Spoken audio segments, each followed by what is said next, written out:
Comment avoir un poste à l'université? Comment avoir un poste à l'université? Recette numéro 1. Bon. Est-ce qu'il y en a ici qui ont déjà eu des... Est-ce qu'il y en a ici qui sont déjà profs ou chargés de cours, chargés d'enseignement? Vous êtes? J'ai juste commencé. Vous avez commencé, vous êtes nouveau prof? Oui, 3 semaines.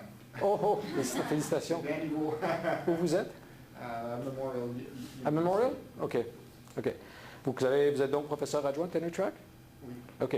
Quelqu'un d'autre? Vous avez été chargé d'enseignement, vous avez fait des charges de cours, des choses comme ça? Vous êtes? C'est un chercheur postdoctoral. Postdoctoral où? Je vis à l'Université Laval, mais Université pas à Laval. Montréal. OK. Alors, bon, d'abord, je vais vous enseigner, on pourra en parler un petit peu, comment a été votre entrevue.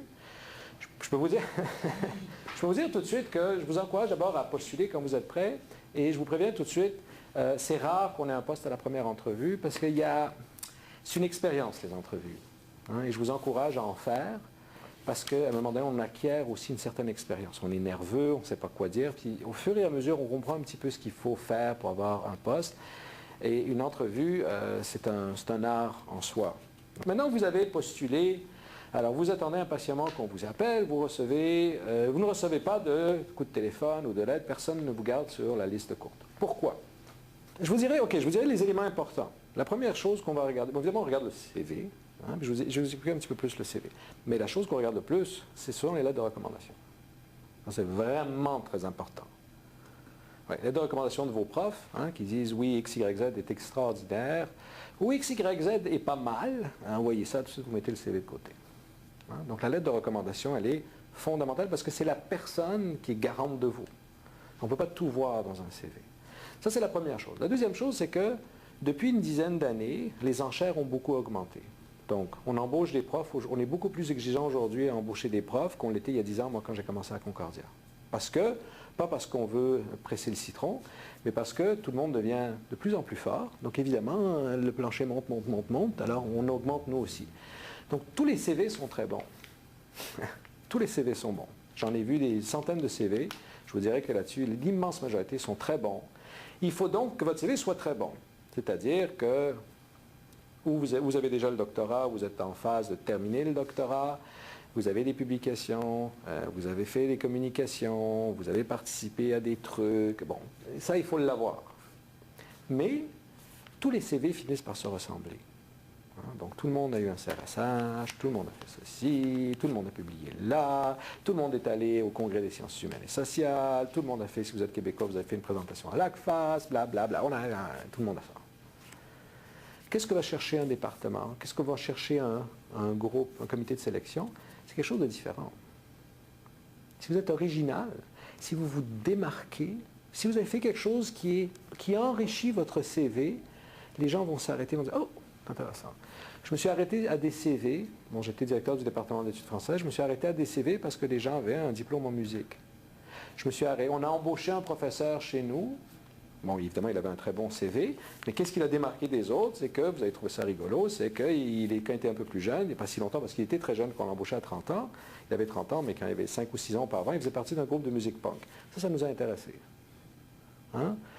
On a embauché des gens parce qu'ils font autre chose. Ce n'est pas juste la carrière universitaire, c'est qu'ils ont une vie autour.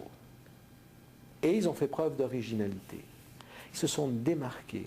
Maintenant, vous pouvez vous démarquer, comme vous disiez, madame, ça peut être dans la lettre, on se démarque. Mais quelque part, on doit se démarquer. Parce que les lettres bien écrites, avec la philosophie de l'enseignement, avec de bonnes évaluations, avec des articles, tout ça, la plupart des candidats l'ont. Donc là, vous allez vous retrouver, si vous avez tout ça, dans un groupe d'une quinzaine ou de vingtaine de CV à peu près. De cela, on en choisit 3 pour faire une liste courte, normalement, 3 ou 4. Comment vous allez vous démarquer? Ça peut être des lettres de recommandation qui sont dithyrambiques, qui disent « c'est le meilleur étudiant que j'ai connu depuis 3000 ans, c'est le meilleur étudiant à l'université ». Bon, là, vous êtes sûr d'avoir une entrevue à ce moment-là, ce qui n'est pas garant de cette chose-là, d'une qualité d'étudiant, mais c'est très important. Mais il faut se démarquer et être original. Et comment être original, en fait? Comment est-ce qu'on y arrive? Je vous dirais que l'ingrédient le plus important de toute votre carrière universitaire, c'est la passion. Alors, il faut que le sujet vous plaise. Il faut que vous y trouviez constamment de la passion. Il faut que vous y trouviez du plaisir. Ça ne peut pas être, ça revient à ce que je vous disais au tout début. L'université, c'est votre carrière, c'est ce que vous en faites. Maintenant, vous allez trouver de la passion dans le sujet. Quand vous allez présenter votre CV, ça va paraître. Parce que vous avez de la passion, vous allez faire des choses différentes. Hein? Si vous faites du génie du bâtiment, par exemple, vous allez peut-être construire des choses avec des jeunes du secondaire, par exemple. Vous allez peut-être faire un truc différent, génomique, je ne sais pas très bien ce qu'on pourrait faire, mais des études de Baudelaire, vous allez peut-être faire une performance, des choses comme ça. Puis là, les gens ils vont lire votre CV, ils vont dire « Oh, ça c'est différent.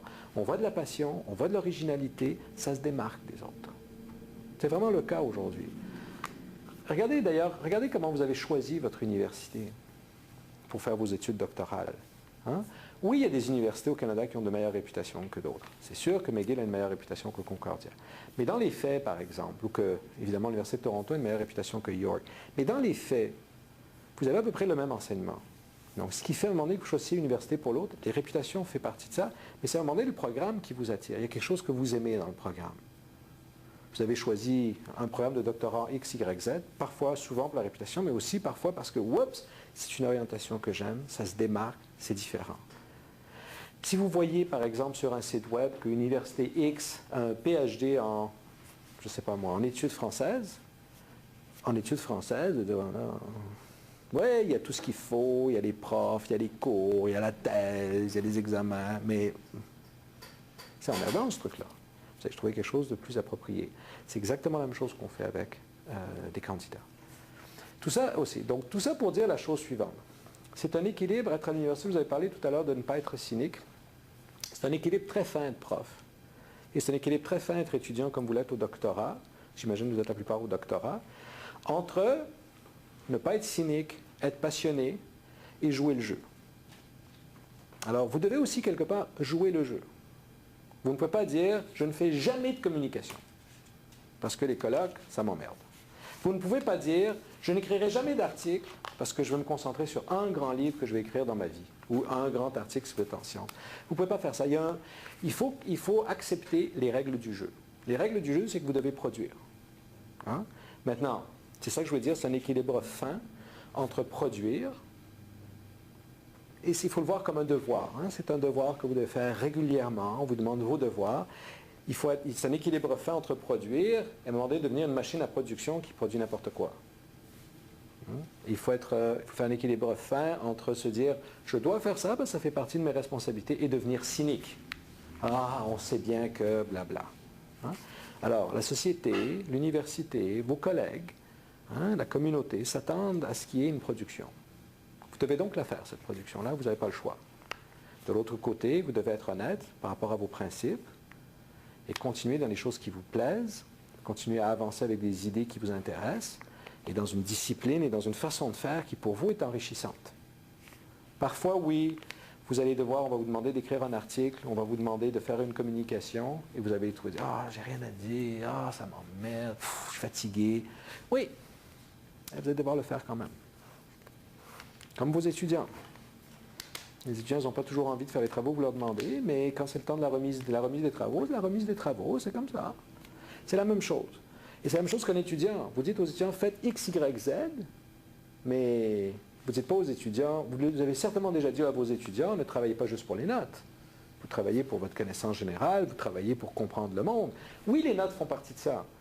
Il en faut des A, parce que si vous voulez avoir des subventions. Mais on ne peut pas juste travailler pour les notes. C'est la même chose dans votre cas.